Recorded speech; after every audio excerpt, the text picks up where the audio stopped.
नमस्कार, मैं हूं आकाश। दिल्ली बॉर्डर पर किसानों का आंदोलन लगातार जारी है। किसान इस बात से नाराज हैं कि सरकार जो नए 3 कृषि कानून को लेकर आई है उसे किसी भी तरीके से वापस ले, और इसीलिए दिल्ली के 3 बॉर्डर, टिकरी बॉर्डर, सिंघू बॉर्डर और गाजीपुर बॉर्डर पर किसानों का आंदोलन जारी है।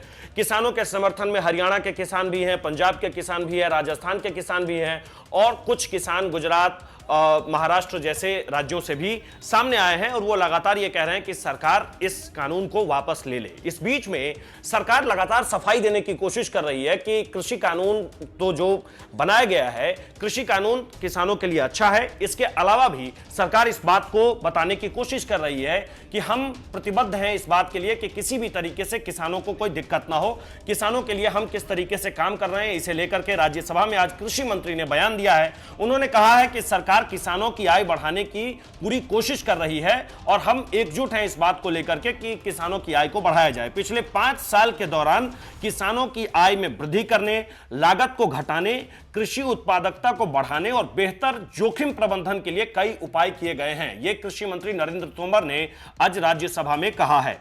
इसके साथ ही उन्होंने कहा कि पीएम किसान योजना के तहत अब तक 10.74 करोड़ यानी 10 करोड़ 74 लाख किसानों को 1,15,276 करोड़ रुपए जारी किए गए हैं।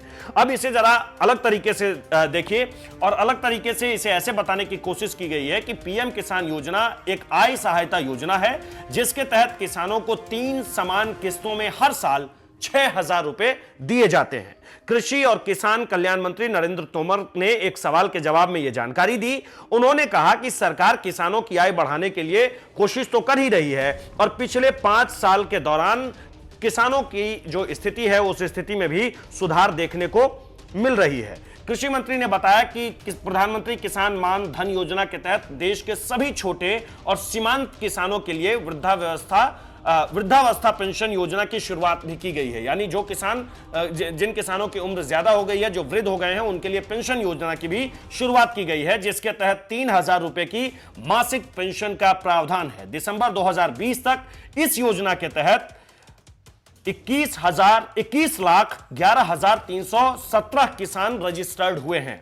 एक बार फिर से इस आंकड़े को सुनिए। जिन किसानों की उम्र ज्यादा हो गई है, जो वृद्धावस्था में पहुंच गए हैं, उनके लिए पेंशन योजना की शुरुआत की गई है और इसके तहत 3,000 रुपए मासिक पेंशन का प्रावधान है। यानी हर महीने उन्हें 3,000 रुपए उनके अकाउंट में सरकार भेज देगी। दिसंबर 2020 तक इस योजना के तहत 21,11,317 किसान रजिस्टर्ड हुए हैं। यह पूछे जाने पर कि क्या सरकार किसानों की सिंचाई की खातिर डीजल के अलावा यूरिया और बाकी जो खाद होते हैं जैसे जरूरी वस्तुएं नियंत्रित मूल्य पर मुहैया कराने पर विचार कर रही है। इस सवाल पर कृषि मंत्री ने कहा कि कृषि राज्य का विषय है और इस नाते राज्य सरकार अपने प्रदेशों में कृषि के विकास के लिए उचित उपाय करती है। भारत सरकार बाकी योजनाओं, विभिन्न योजनाओं और कार्यक्रमों के जरिए राज्य सरकार के प्रयासों की प्रतिपूर्ति करती है। यानी जो स्टेट गवर्नमेंट की तरफ से जो कहा जाता है उसे केंद्र सरकार पूरा करने की कोशिश करती है। नरेंद्र तोमर कृषि मंत्री ये सब उस दौरान कह रहे हैं जब किसान लगातार सरकार से नाराज हैं। 11 दौर की बातचीत हुई, सरकार और किसानों के बीच कोई बातचीत बन नहीं पाई। आंदोलन खत्म करने को लेकर प्रधानमंत्री खुद कह चुके हैं कि किसान वापस लौट जाएं, आंदोलन खत्म कर दें। किसान तब भी मानने को तैयार नहीं है। कृषि कानून को लेकर सरकार और किसानों के बीच तनातनी जारी है। इस बीच प्रधानमंत्री के कहने के बाद नरेंद्र तोमर कृषि मंत्री हैं, उन्होंने राज्यसभा में कहा है कि हम किसानों के लिए पूरी तरीके से काम कर रहे हैं और किसानों के फायदे के लिए ही हम सोचते हैं।